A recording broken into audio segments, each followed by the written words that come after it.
Hey everybody, and welcome to another video of vintage TV and radio stuff. Today I'm featuring a table radio from the 60s made by Zenith Corporation, a very historic company in the US in the Midwest.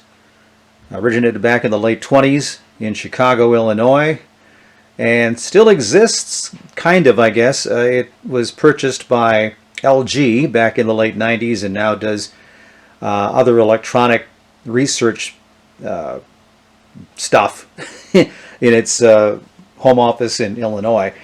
But back in the day, it was one of the leaders in making quality electronics, radios, and then televisions.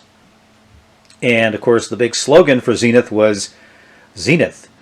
The quality goes in before the name goes on. That was a big deal back in those days for their advertising. And this happens to be the Model N721 radio, AM/FM. This particular radio was available in two different styles, the Danish Modern and the American Provincial style, and you could get it in either maple or walnut. Now I'm not sure what wood this is, but this is the provincial styling. As you can see, there's a little curvature on the bottom here. And that's kind of what the difference was. The modern, Danish Modern was more of a straight base to it. As I mentioned, it's an AM/FM radio, has one speaker right about in here, basically.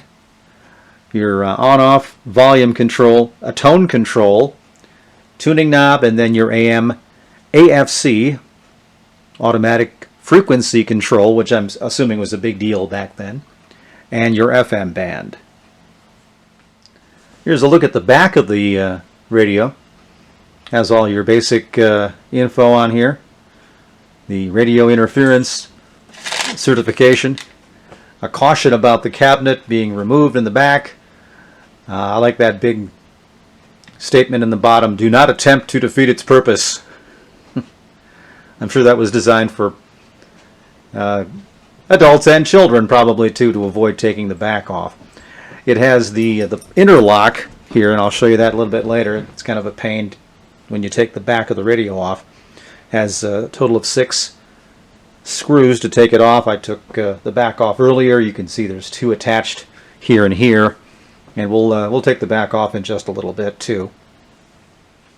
And here's the bottom of the radio with the sticker showing the model number and some more information, a little rude schematic.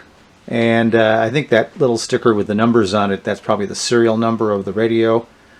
And you also can probably see some bolts here, and there are others right there and there and there, which I'm assuming is attaching the chassis to the furniture part of the radio. Okay, let's go ahead and turn this on.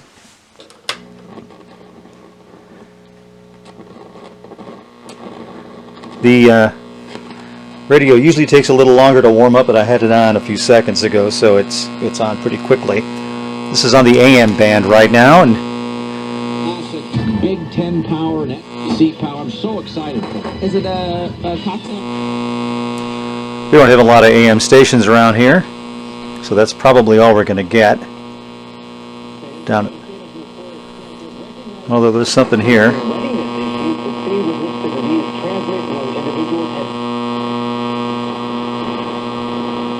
Might get a few other distant signals that aren't coming in too good.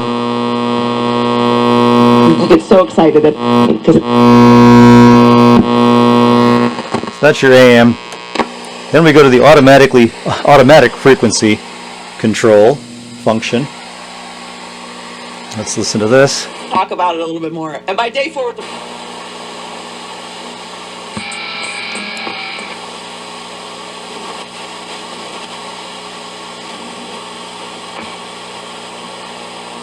Bonded by Fox Bets.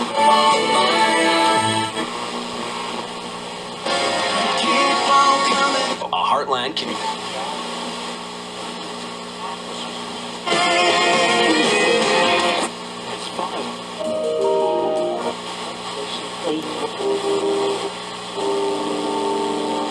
So, pretty good FM reception on the AFC frequency.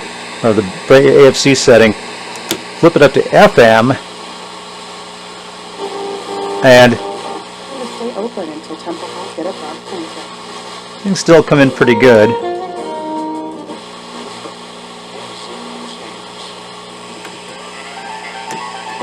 But I'm assuming the AFC was designed to avoid drifting of the signal. So maybe what you would do is you would tune on the FM part here and then lock it up on the AFC, and Long rest.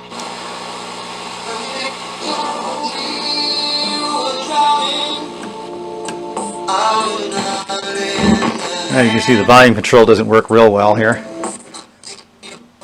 It's a little sticky. Then we have a tone control.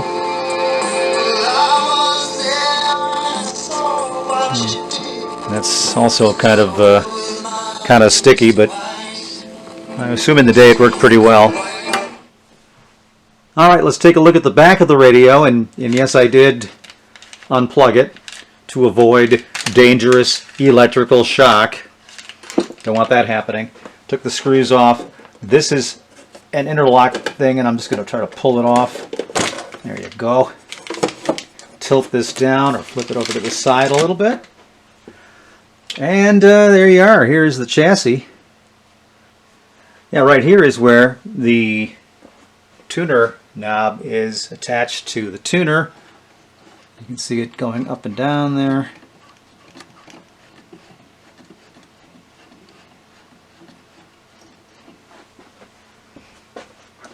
Here's a better shot at some of the tubes involved.